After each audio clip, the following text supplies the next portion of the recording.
everyone, it's Helena with a Spark to the Self on this Witchy Wednesday, and today's topic is the god of the sun. And the reason being is because the sun has been a pivotal player.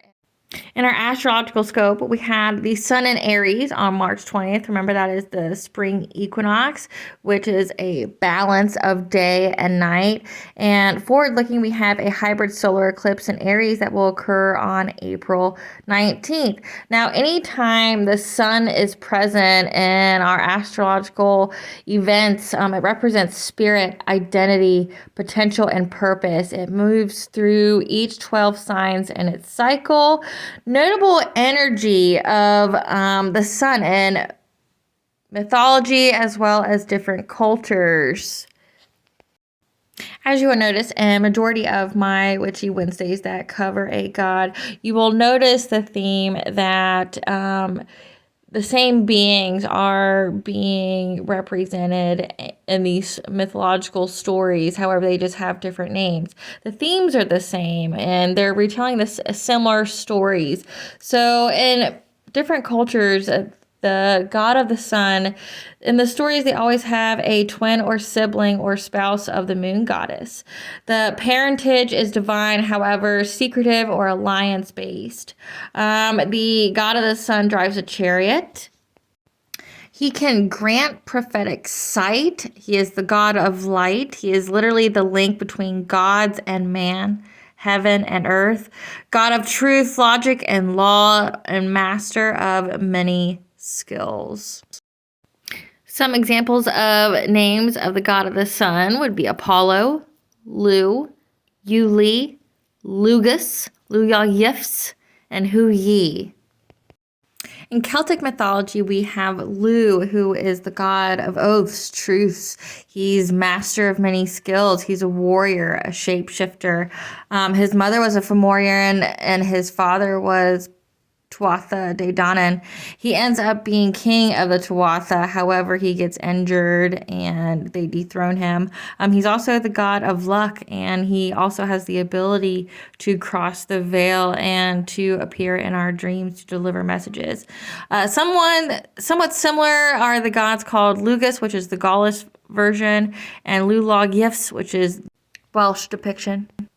The next sun god we're going to talk about is Apollo, who is the Greek and Roman version of the sun god. He is the son of Jupiter and Leto, the goddess of the dark night. He is a healer, archer, god of light and truth. The Lassian, the wolf god. He is the direct link between gods and man, a purifier. Well-versed in prophecy, drives a sun chariot. His twin sister is Diana, the goddess of the moon, as well as ravens, crows, and dolphins are sacred to him. And if you know anything about ravens and crows, they are messengers between this realm and the next.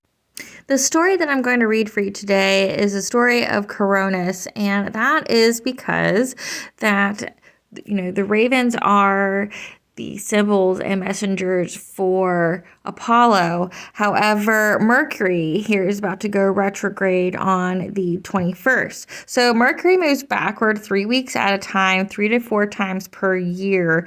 It shares knowledge from the sun, always staying within 2 signs of the sun. So here soon, the retrograde will be in Taurus, and a message will be delivered to us from the divine. And that is what this story depicts. It depicts that the raven is the one who provides a message to Apollo, and it makes him do an unspeakable thing.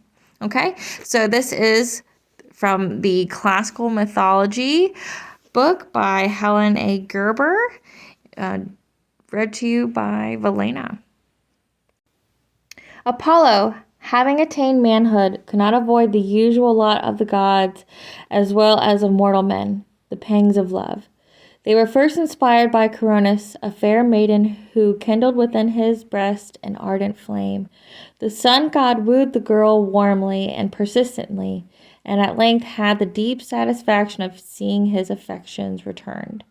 His bliss, however, proved but fleeting, for Coronis, reasoning that if one lover were so delightful, 2 would be doubly so, secretly encouraged another suitor. Although so cleverly managed, these tricks could not escape the bright eyes of Apollo's favorite bird, the snowy raven. For such was his hue in these early times, so he flew off in haste to his master to report the discovery he had made. Desperate with love and jealousy, Apollo did not hesitate, but seizing his bow and deadly arrows, shot Coronis through the heart. The deed was no sooner accomplished than all his love returned with tenfold power, and, hastening to Coronis' side, he vainly tried all his remedies. He was god of medicine to recall her life. Bending over the lifeless body of his beloved one, he bewailed his fatal haste and cursed the bird which had brought him the unwelcome tidings of her faithlessness. Then he turned upon the raven. Wanton babbler, see thy fate. Messenger of mine no longer, go to Hades with thy prate. Weary Pluto with thy tattle, hither, monster, come not back. And, to match thy disposition, henceforth be thy plumage black. So there you got it. That's the story of the raven and how it can cross the veil. You know, the Pluto is god of the underworld. So literally the link between heaven and earth. Okay, guys, that's Felina, the Spark of the Self, going over this Witchy Wednesday topic of the god of the sun. Till later, guys. Bye.